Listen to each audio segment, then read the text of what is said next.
श्री स्वामी समर्थ. जय गजानन. आषाढ शुक्ल एकादशीला देवशयनी एकादशी किंवा पद्मनाभा एकादशी असे म्हणतात. या दिवशी भगवान श्री विष्णू क्षीरसागरात शेषशय्येवर योगनिद्रेत जातात आणि 4 महिन्यानंतर कार्तिकी किंवा प्रबोधनी एकादशीला जागे होतात. याच दिवसापासून चातुर्मास सुरू होतो. एकादशीचे अद्वितीय महत्त्व काय आहे ते आजच्या व्हिडिओत पाहूया. धर्मशास्त्रांमध्ये सर्व व्रतांमध्ये एकादशी व्रत सर्वश्रेष्ठ मानले गेले आहे.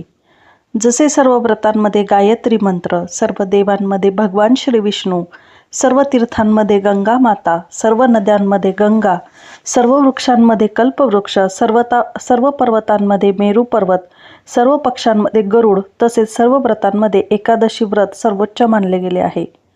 वर्षातील 24 एकादशांमध्ये आषाढी एकादशी अत्यंत श्रेष्ठ मानली जाते. या दिवशी श्रद्धेने व्रत, उपवास, जप, नामस्मरण व पूजन केल्यास वर्षभरातील सर्व एकादशांचे पुण्य प्राप्त होते.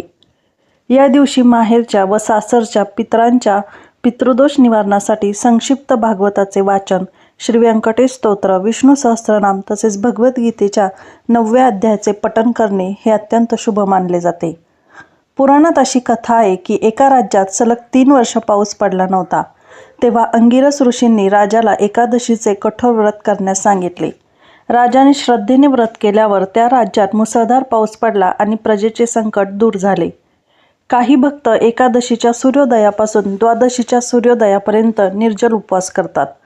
मात्र 8 वर्षांखालील मुले, 80 वर्षांवरील वृद्ध तसेच आजारी व्यक्तींनी आपल्या प्रकृतीनुसार उपवास करावा. दुसऱ्या दिवशी द्वादशीला श्री विष्णूंची पूजा करावी. तुळशी मातेची पूजा करून तुळशीपत्र अर्पण करावे आणि त्यानंतरच पारणे करावे. द्वादशीला योग्य वेळी उपवास सोडणे अत्यंत महत्त्वाचे मानले जाते.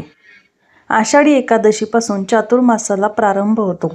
या काळात जप, तप, दान, व्रत, हरिनाम, हरिपाठ, श्रीमद भागवत, भगवद्गीता, श्री व्यंकटेश स्तोत्र आणि श्री विष्णू सहस्त्रनाम यांचे पठण केल्यास त्याचे पुण्य अनेक पटींनी वाढते अशी श्रद्धा आहे.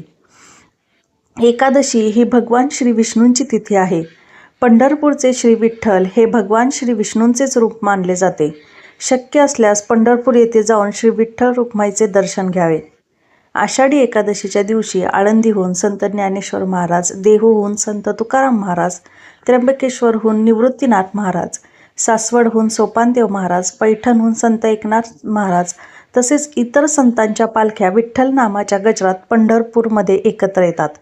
घर बसल्या देखील नामस्मरण, हरिपाठ, भजन, कीर्तन, दीपदान आणि श्री विठ्ठलाची पूजा करून ही पवित्र एकादशी भक्तिभावाने साजरी करता येते. श्री विठ्ठल मंत्र ओम नमो भगवते वासुदेवाय किंवा श्री विठ्ठलाय नमः या 2 मंत्रांचं तुम्ही एकादशीच्या दिवशी जप करू शकता. पुंडलिक वरद हरी विठ्ठल, श्री ज्ञानदेव तुकाराम, पांडुरंग हरी वासुदेव हरी, केशवा मुरारी विठ्ठला रे. सर्वांना आषाढी देवशयनी एकादशीच्या हार्दिक शुभेच्छा. श्री विठ्ठल रुक्माईंची कृपा आपल्या सर्वांवर सदैव राहो. धन्यवाद. गणगण गणात बोते. श्री स्वामी समर्थ. जय गजानन.